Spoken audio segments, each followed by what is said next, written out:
हिना खातून हत्याकांड में आज 3 लोगों की गिरफ्तारी की बात सामने आई।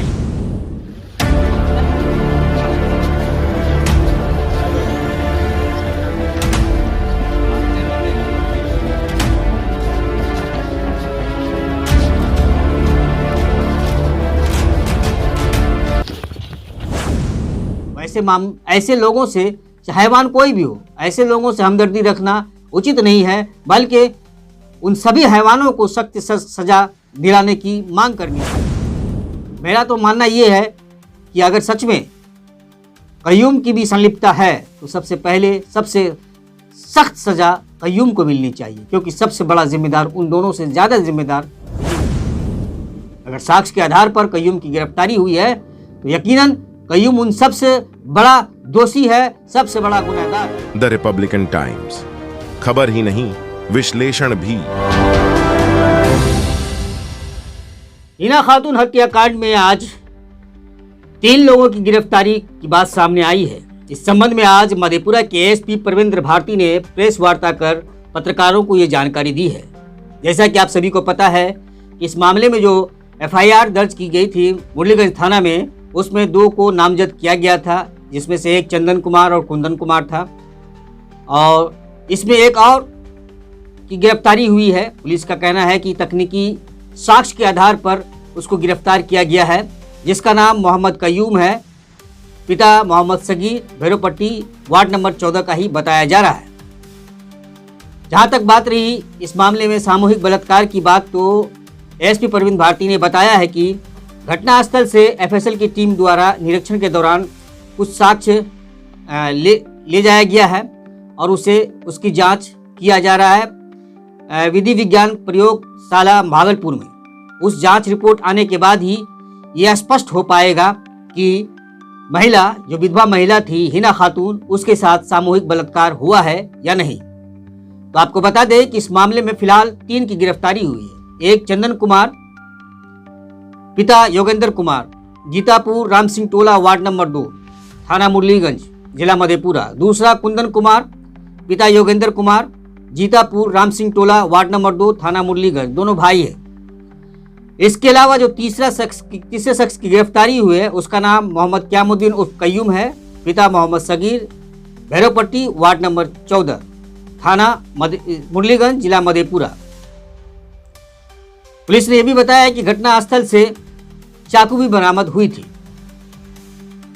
फिलहाल इस मामले में एक अन्य अभियुक्त की भी संलिप्तता सामने आ रही है, जिसके संबंध में साक्ष्य संकलन करने की पुलिस काम कर रही है और उस पर अगर कार्रवाई की जा रही है।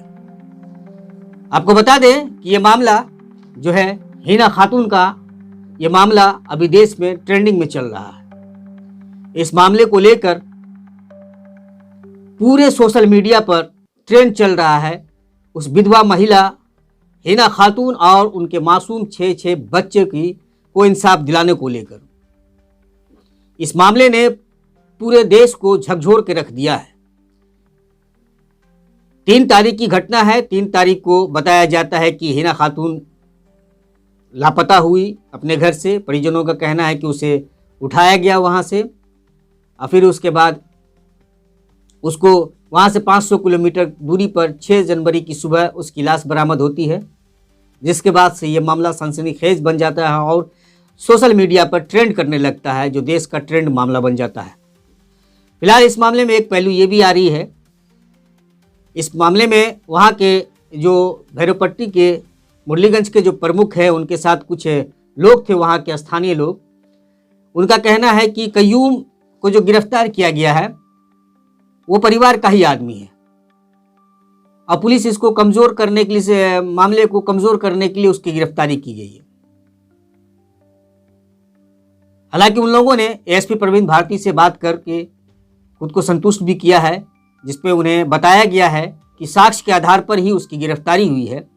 तो मैं एक बात यहाँ पे साफ कहना चाहूँगा, खास करके भैरवपट्टी के लोगों को, जो घटनास्थल जहाँ पे हुई है जिस महिला के साथ, वहाँ के लोगों से, कि अगर सच में साक्ष्य के आधार पर गिरफ्तारी हुई है, पुलिस का भी कहना है और मुझे लगता है कि पुलिस भी इतनी बड़ी गलती नहीं कर सकती है, और कहीं ना कहीं इसमें उसकी संलिप्तता होगी।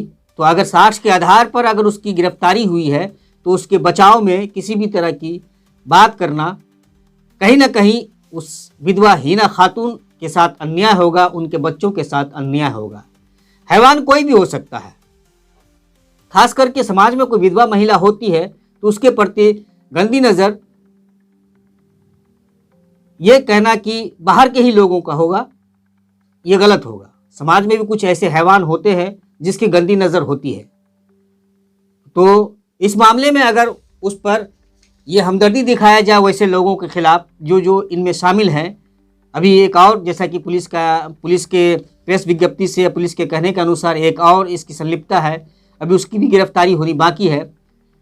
तो हैवान कोई भी हो सकता है, किसी भी समाज का हो सकता है, उसके प्रति हमदर्दी दिखाना उस हिना खातून के साथ जुल्म होगा, उनके बच्चों के साथ ज्यादती होगी और कहीं ना कहीं हैवानों के सपोर्ट में खड़े होने वाले भी दोषी माने जाएंगे इंसानियत की नज़र में। इसलिए पुलिस को इस पूरे मामले पर काम करने दिया जाए।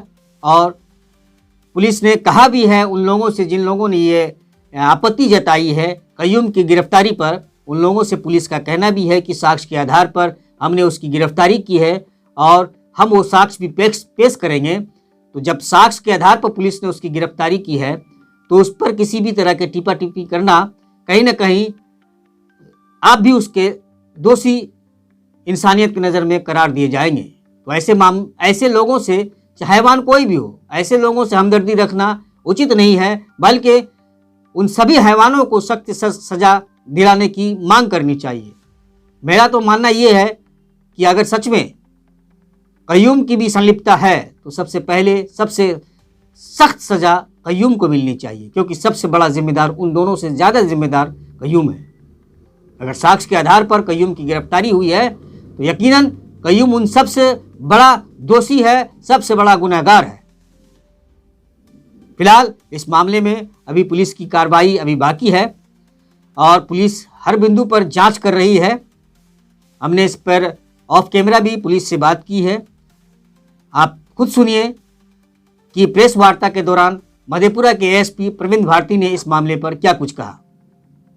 हिना खातून हत्याकांड में 3 की गिरफ्तारी हुई है, क्या मामला था और कौन कौन लोग इसमें संलिप्त? हिना खान नाम की एक लड़की जो है ग्राम सरोपट्टी में, भैरवपट्टी में इसकी हत्या हो गई थी और ये चूँकि 3 तारीख से गायब थी, इसकी सूचना 6 तारीख को पुलिस को मिली, परिजन आकर के केस किए।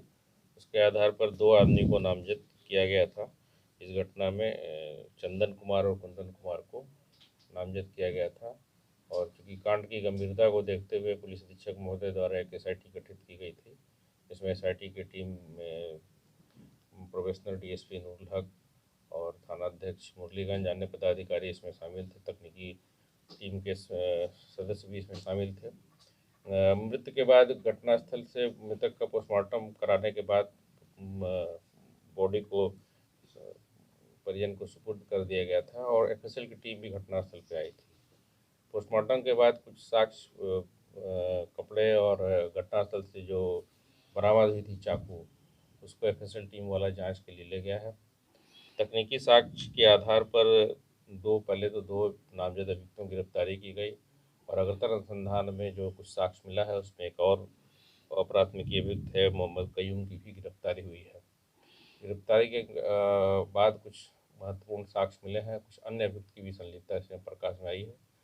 पुलिस टीम जो है एसआईटी लगातार छापेमारी कर रही है और जल्द ही अन्य की गिरफ्तारी इसमें हो जाएगी और ये है एसआईटी का अच्छा काम हुआ है और साक्ष्य भी अच्छा संग्रहण इसमें किया गया है, तो जल्दी से जल्दी चार्जशीट करके स्पीडी ट्रायल भी कराया जाएगा। सर इसमें क्या सामूहिक बलात्कार का भी मामला? ये तो पोस्टमार्टम में कुछ पदार्थ को जब्त किया गया जिसे एफएसएल भेजा गया, एफएसएल का रिपोर्ट आने के बाद ही इसमें स्पष्ट होगा।